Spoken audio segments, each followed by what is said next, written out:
Hey, this is Zachlog the Great, and I am here tonight with my friend Nate Yo. and with Lewis. I'm made of cheese. And did you get the wrong translation book again? My hovercraft is full of eels. Absolutely. Anyway, Man. but we are getting together tonight to talk about John Donne's poem "Song," which has to be one of the worst titles I've ever heard. But before we get to that, I did want to mention, as usual,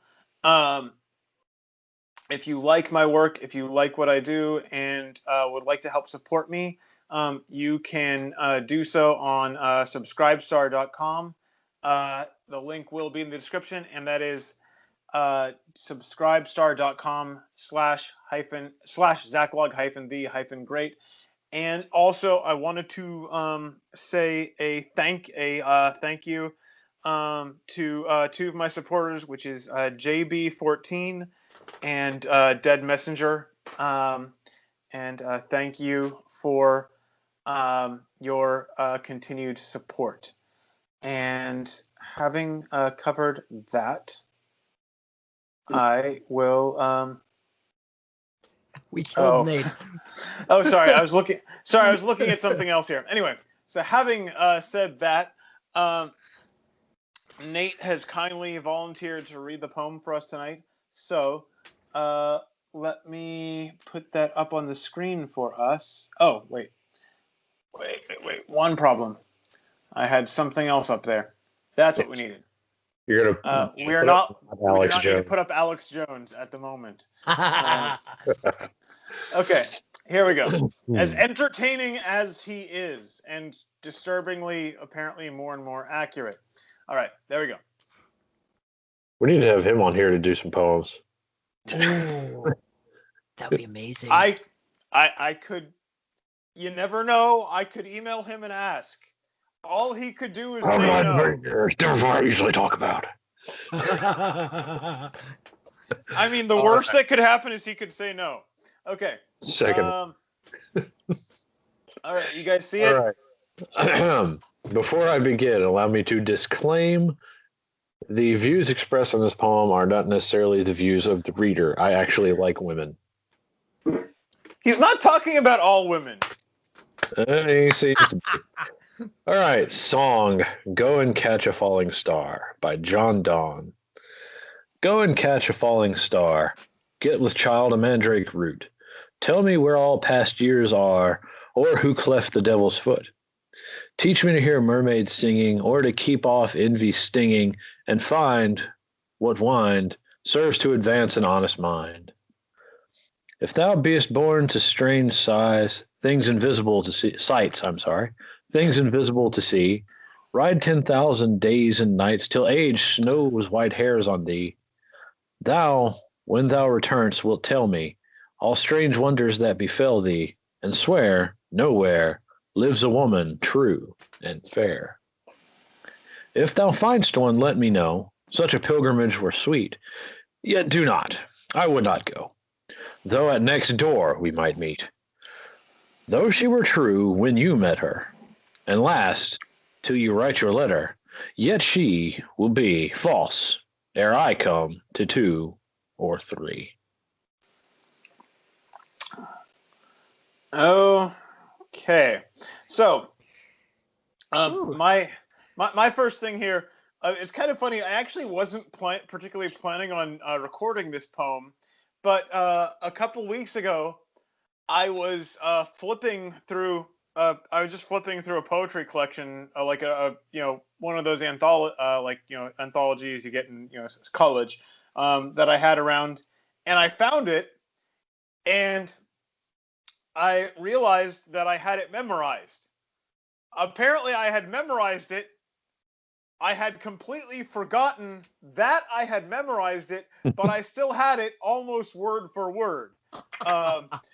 I basically needed to get like 3 lines straight. like I knew the basic thing. I just needed to get a couple of words in order.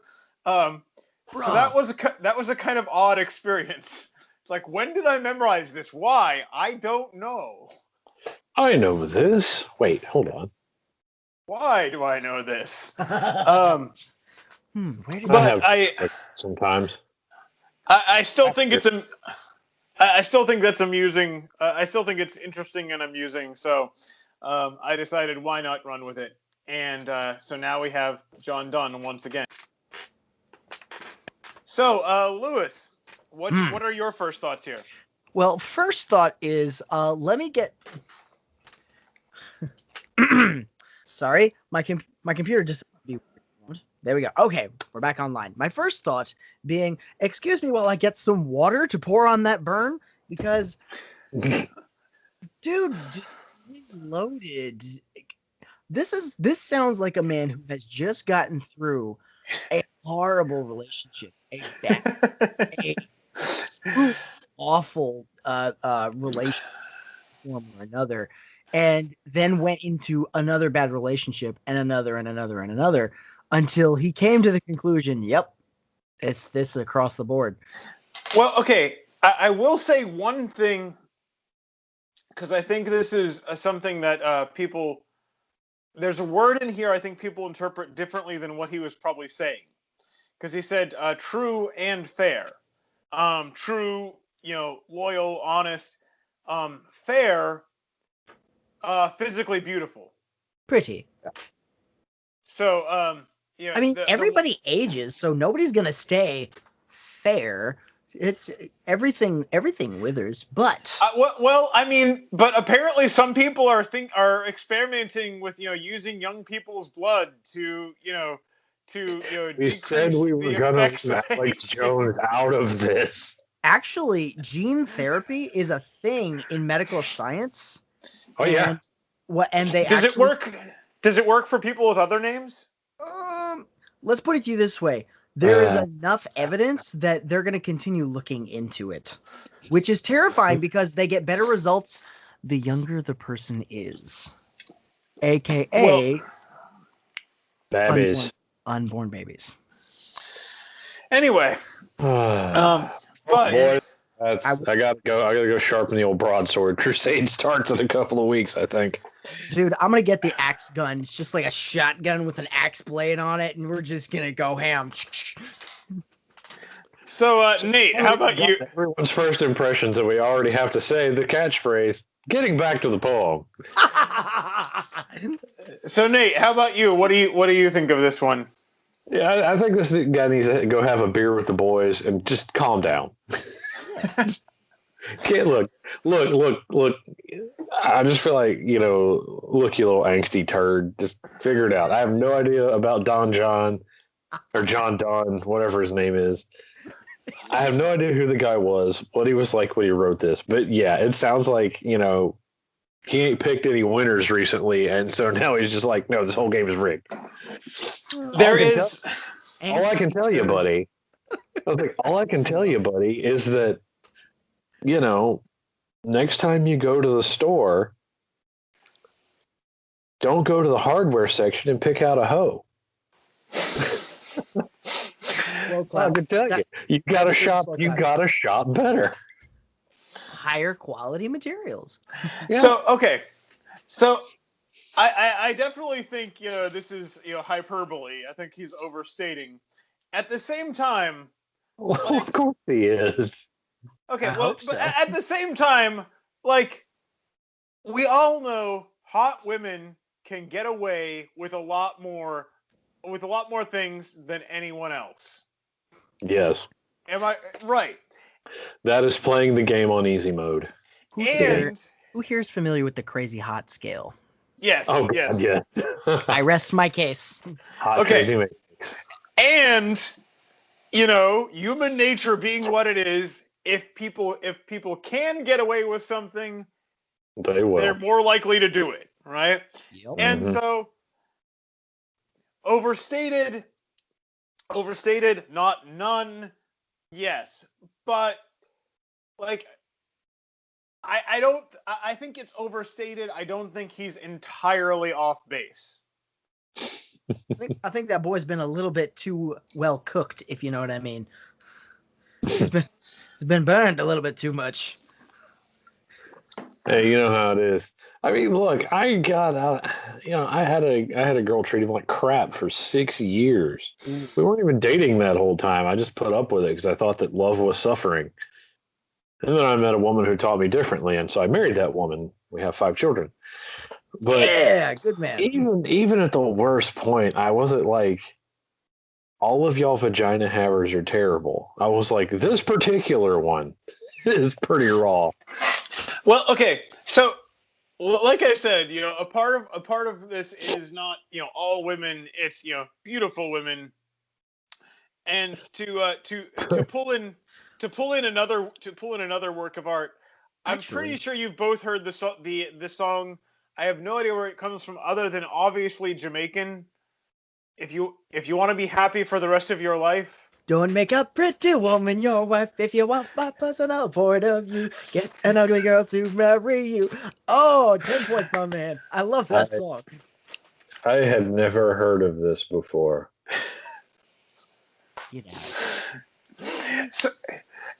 So I'm sorry. I'm sorry. Now me and Lewis are no longer friends. That's too bad. No. I need to educate you, my brother. I'm gonna pull it up.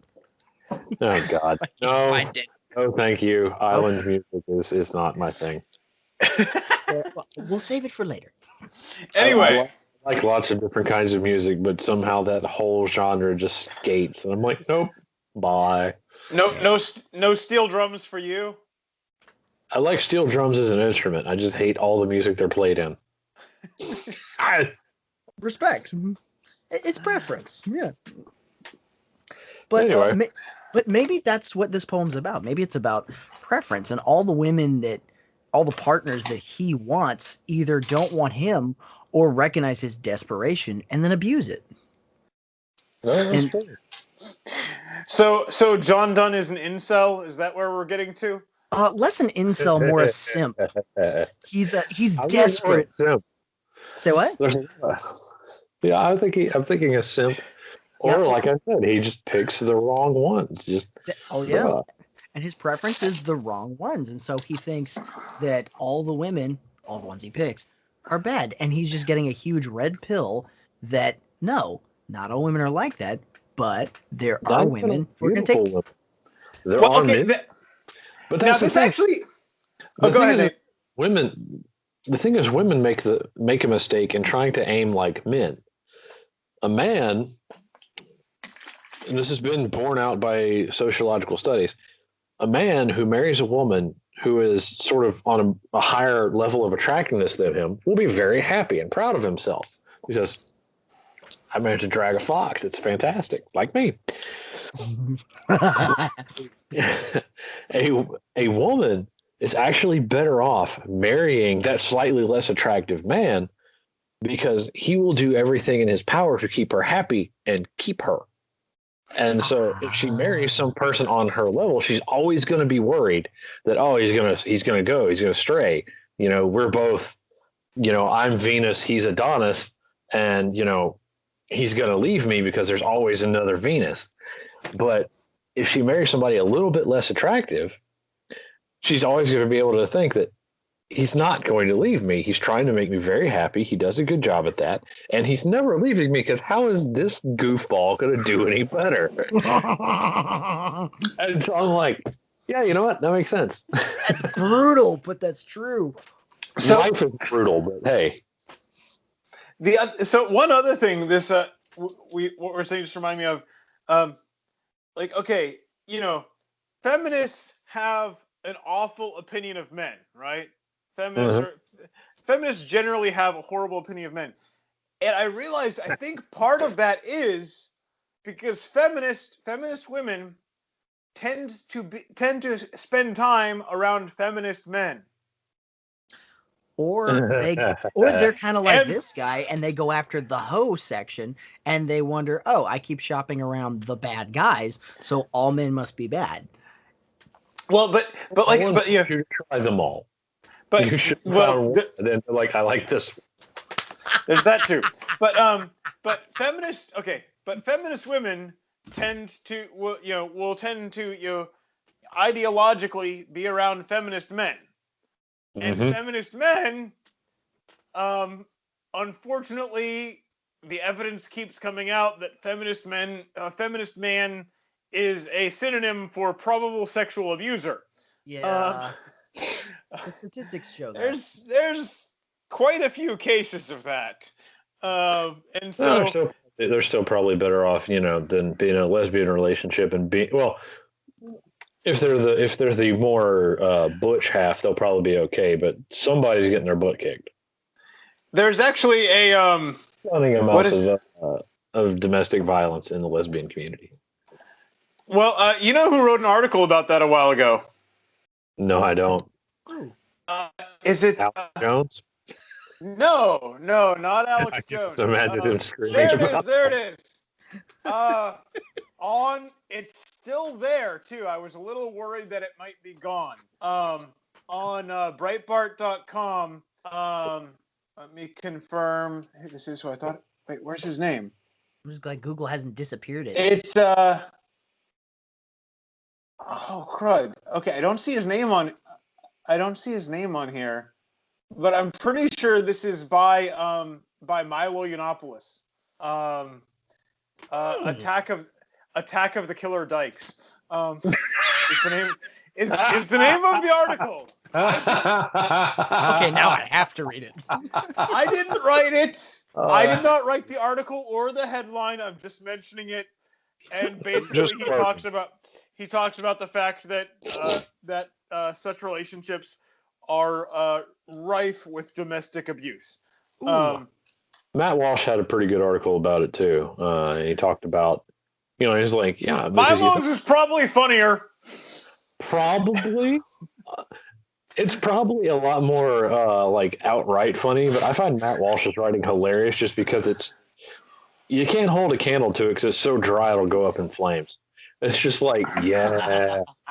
And you're just laying it down just like, well, this is retarded.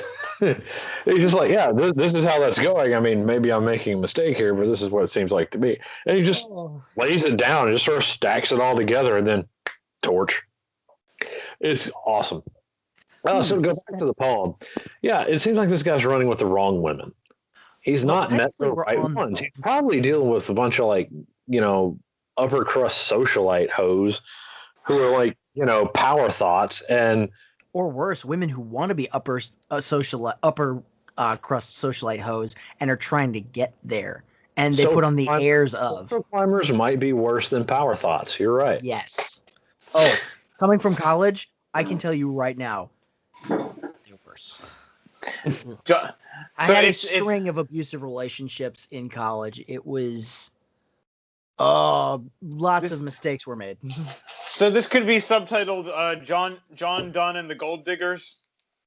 Yes. Ooh. I mean, I ain't saying she's a gold digger. I'm just saying she spends a lot of time down on the mine face with a shovel. That's good. I'm gonna steal that. By all means. Yeah, no, like I said, my 100% take on this, and I really am only going to respond to other people's comments from here, is that this guy's whining because he picks bad chicks, and he needs to pick better chicks. Basically, once you have run your face into the wall, like your instincts have driven you straight onto the rocks and shoals a few times in a row, maybe what you ought to do is next time you have an instinct, do the opposite thing. I mean, okay. You know what? I have navigated my way into some real crap. Maybe when I think I should turn left, I'm going to go right. Okay, so again, to defend him in modern terms, I think this could be an early expression of the crazy hot matrix. Maybe he was messing with crazies that were not hot. Well, no, he's saying true and fair. And fair. So I mean, I guess you won't find a beautiful woman who's trustworthy. I can throw some buy-in on that. But the deal is, that, okay, fine. If you're tired of getting burned, aim Get lower. Get out of the kitchen. Go where there's no more fire. Good Lord. Again, okay. Aim a little lower. You're trying to catch a falling star. Not Maybe lower. what you should be doing is, pluck a steadfast potato. Well, and quit reaching up and reach down. Yeah, go for something that's healthy for you, something that's good for you, something that'll support you, rather than so something you're calling that's just your wife burn a potato? Is that what I'm getting out of Oh this? no, I caught the falling star. Absolutely, I caught the falling star. Okay. Bravo. So I mean, okay. Now the thing with the to return to that one, the thing with the crazy hot matrix is like, okay, I love the learned discourse we're having tonight. I mean, on the it's a tale as old as time. Men trying to understand women. On the woman's end, there is the propensity to crazy, going along with attractiveness. Now, on the man's end, there's a different kind of crazy because if she's attractive, we tend to get stupid and put up with things that we shouldn't put up, and like, oh, that's not a red flag the size of an entire state. I have two examples that support your thesis. Number one, there was a comedian by the name of Christopher Titus that did an entire gag on his abusive relationship. The girl was extremely hot, and he called the cops because she domestically abused him. She habitually punched him in the face. And second one would be the second one would be actually a confession from me here, is that I was actually in some pretty bad relationships. And like I said, in college, mistakes were made. And I actually shared this guy's opinion about women until about a year and a half ago, when I calmed down, stopped looking in the wrong places, and actually started looking for actual good women. Yeah. And that's the thing, is that God, I don't even remember what I was going to say. Good. Take your time, brother. So I'll just bring another song. Looking for love in all the wrong places. Hey, Sean, who sings that song? I actually don't know. All right, we'll let them do it. No, but Hi. but no, like I said, hot crazy matrix is in general true. The thing is that the guy doing it makes space for unicorns, and they do exist. The thing is, though, men get crazy around hot women, and we're willing to put up with so much is because we literally get drug addicted in our brains. Our brain is like, hey, guess what? You're on crack now. Yeah, the dopamine just skyrockets. Yeah, it's really stupid. And that happens for a couple few years. And that's why, you get these relationships, 2-3 years in, spectacularly implode because suddenly your body's like, okay, look, why have you not reproduced yet? Why are you not a mated pair? Stop. It's like, we're done with this one. And you're like, this woman's crazy. You're right. And then you're sitting out, you finally tell her to knock it off. You're not going to put up with it. And then you're sitting there on the curb while she throws your Xbox at you. Or she sets your house on fire. Or she throws your Xbox at you.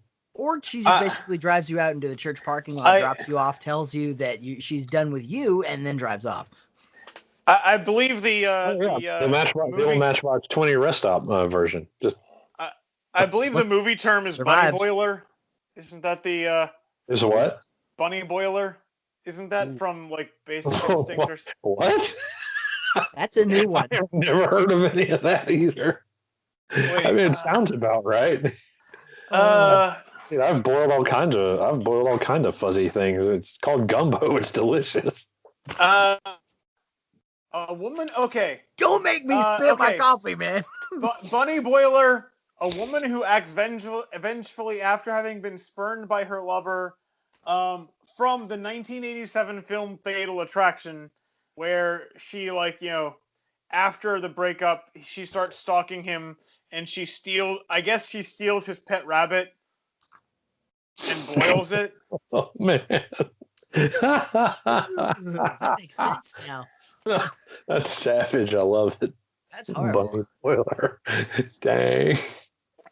So, Yep. so now you have a new term in your vocabulary. Yeah, I guess I do.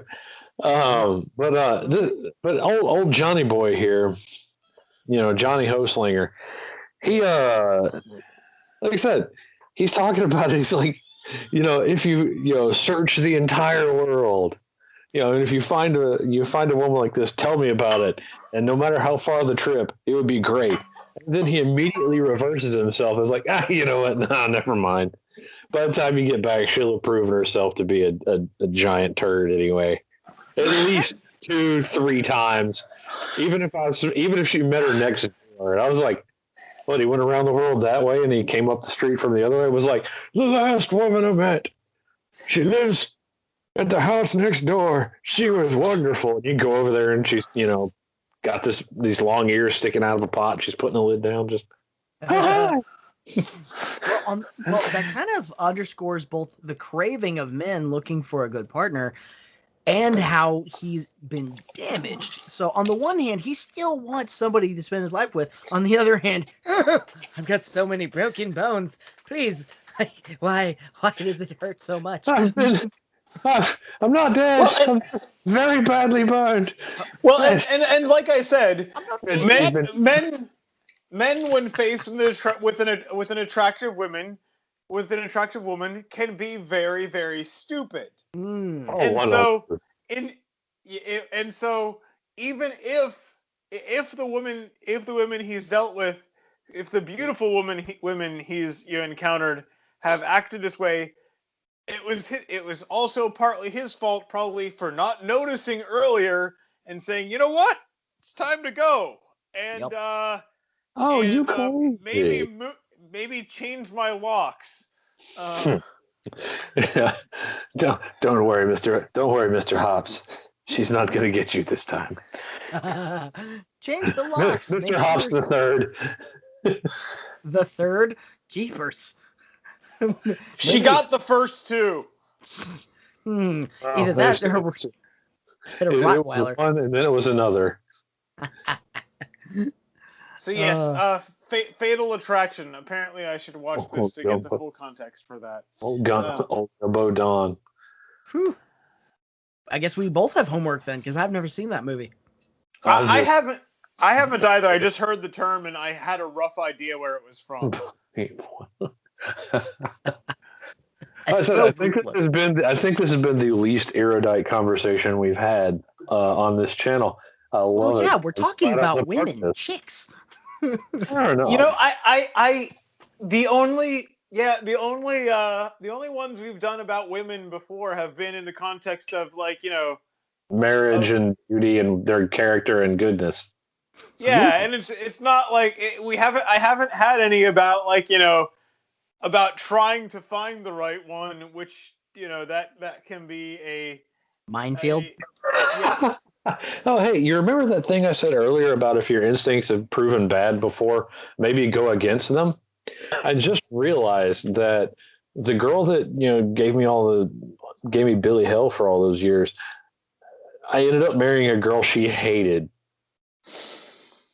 Ooh. I was like, oh, okay, it was perfect. I didn't even know they knew each other at first, but yeah, I found out later that she really hated her. I was like, yeah. So that works. So if you have a psycho ex, have one conversation with her, ask her, hey, who's some chick you really hate? And go look up that girl and ask her out.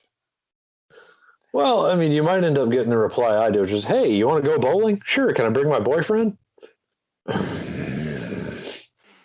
Sure, bring him. I'll kill him. I'll help you hide the body. It's amazing. He's about this big and jumps a lot. It's amazing how many unfortunate accidents happen at the bowling alley. Yeah. Whoops, the ball just slipped right out of my hand. No, the worst part is I met him and he's a really nice guy and I, actually liked him. I was like, cool. I'm gonna give up plotting on your woman because that would be wrong. I like you. And then they broke up a couple months later anyway, and I was like, victory. Swoop in like a hawk. Actually, she called me, so it worked out. That's even better because that shows that she was interested in you from the get-go.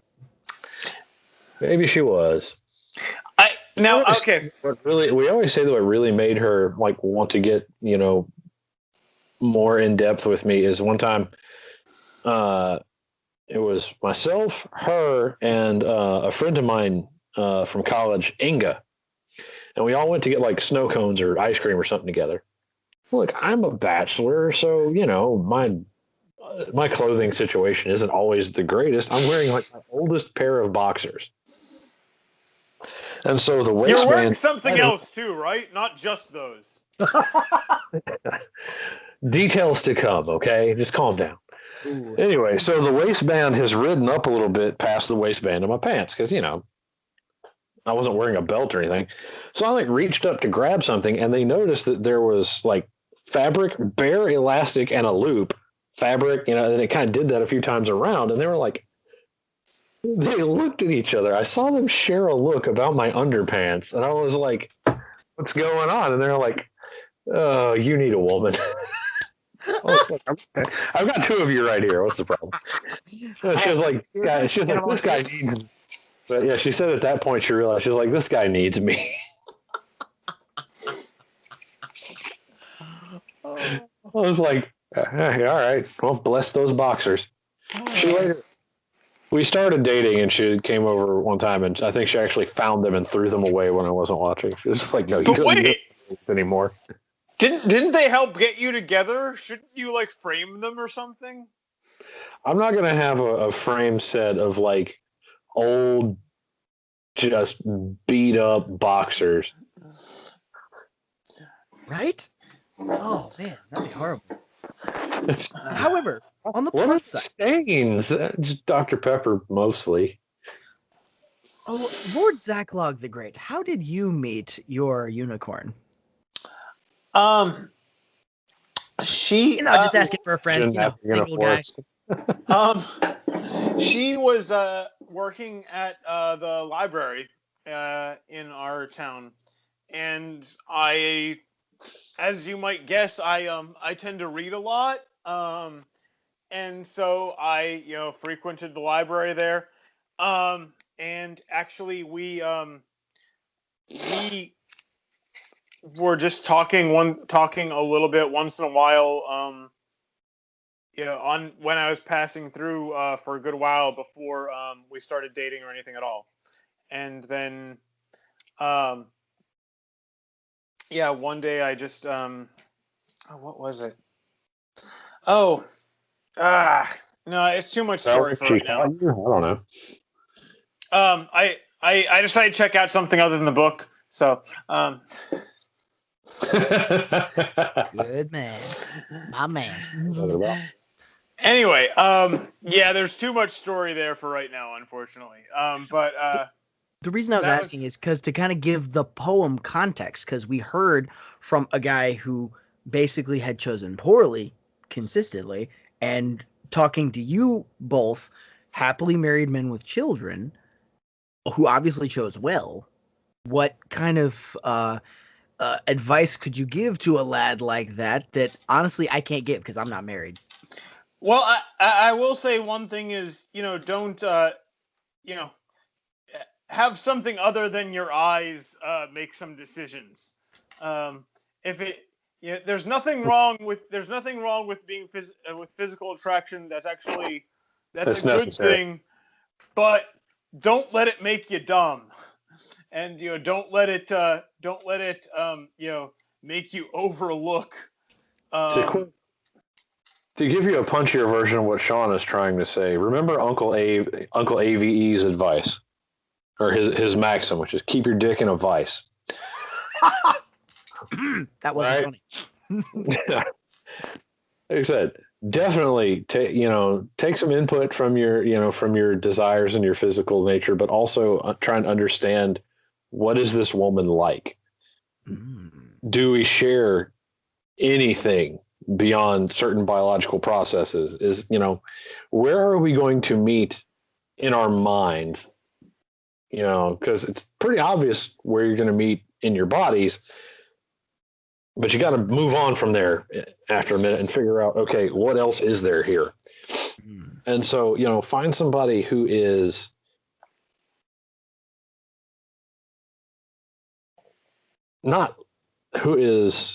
who shares facets of you, but who is not like you. Right. Find somebody who is a complement to you. You'll have a little bit of things that you do the same, but then otherwise you fill in each other's weaknesses, and then you add to things each other lacks. And find somebody, for Christ's sake, you can have fun with. Okay, if everything's got to be serious or everything's got to be. Also, find somebody you can be bored with. Like, not that I'm bored of this person, but that we are undergoing boredom together. And comfort. Yeah, it's still a pleasure to be with them, even bored. Because there's going to be a lot of that. There's going to be so much of that. Yeah, that's all important stuff. So if a person's keeping you revved up all the time, they're toxic as hell, man. Been there, done that, got rid of the t-shirt. Meth, not even once.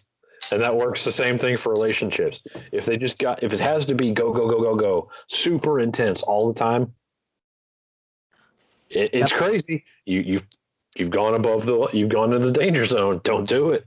It burns you out quick. Mm-hmm. So we've talked a good bit about kind of his the moral or amoral of the story. If you disagree, what about the setup? About like here's the about his description of if you're this kind of person. Go and catch a falling star. Get with child a mandrake root. I do like his description of here's all this huge list of impossible things, including and a little cynicism about something other than women, and find what wind serves to advance an honest mind. It's funny you should mention mandrake root, because isn't in mythology mandrake root a poison? Because I would think that get with child a mandrake root, that would be kind of a harsh way of saying, yeah, beget a life and start something that is toxic and destroys you. Well, the other thing, I think part of it is... spends the rest of the film talking about that. Well, also part of it is that a mandrake root is kind of it's kind of anthropomorphic in shape. And so there was, I think in some stories, there's the idea that you can basically turn this into a homunculus. Like you can turn this into a, little living running around man. Frankenstein's potato? Yes. Kind of. Huh. Yeah. That's terrifying. But yeah, his lead-in was, as Nate said, flip-floppity. He started off complimentary, and then he would flip the pancake and go super toxic. Well, I mean, yeah, he's like he's like the perennial bachelor guy who is, talking to all the young dudes at the club like, some dude shows up singing a song about a girl he just met, and the guy's like, let me tell you about how that's going to work out, pal. What's the, MGTOW. You know what? If you think it's for you, then just, fine. Go. While you're out there finding happiness with a woman, why don't you go, why don't you go pick the golden apple from Follow Gardens, or, why don't you go powerbomb Medusa? That'd be great. John Donne, old school MGTOW. Powerbomb Medusa?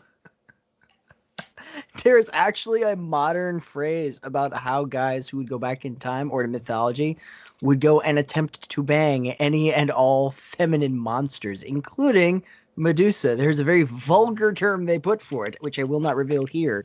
What's I've seen it. Yeah. Okay. I'm not familiar with that one personally, but given people's propensity to considering Rule 34, I don't think you're wrong, or I don't think that is incorrect. Is it 34? Do I have that right? You have that right. Okay. Anyway, well, I think I've. Oh, by the way, ride 10,000 days and nights. That's about 30 years, by the way. Anyway. Till time snows on the white hairs. Just, I just imagine Salt Bay with just just peroxide. That's a pretty nice phrase there. Till age snows white hairs on thee. I've got a little bit. I mean, it's a well-written diss against the fairer sex. It was enjoyable to read. But I was like, just the whole time, I'm like, come on, man, come on. Yeah, I'm not gonna lie. I have done an enormous amount of research on the MGTOW movement with the intent of joining, and I thought about joining I thought about becoming a MGTOW. I don't know what this is. Men going their own way, MGTOW. Basically foregoing all women in any capacity. Basically, modern women are the way, not just women. Basically, the way society is arranged makes being seriously involved with a woman a very risky move. Endeavor. And my thing is I actually understand them. The thing is, if we're going to continue to have a society, we need to have men take that risk. And the theory is that if you take that... I can see where they're coming from. Because what it's going to do is eventually they're going to either, the ones that are, sort of predisposed toward that are going to break off and go to whatever stupid feminist garbage, right? But along the way, it's, being a man, doing manly things is probably going to take you across the paths of decent women. And at that point you can go, okay. And maybe you'll fall out of, MGTOW naturally, into the right place.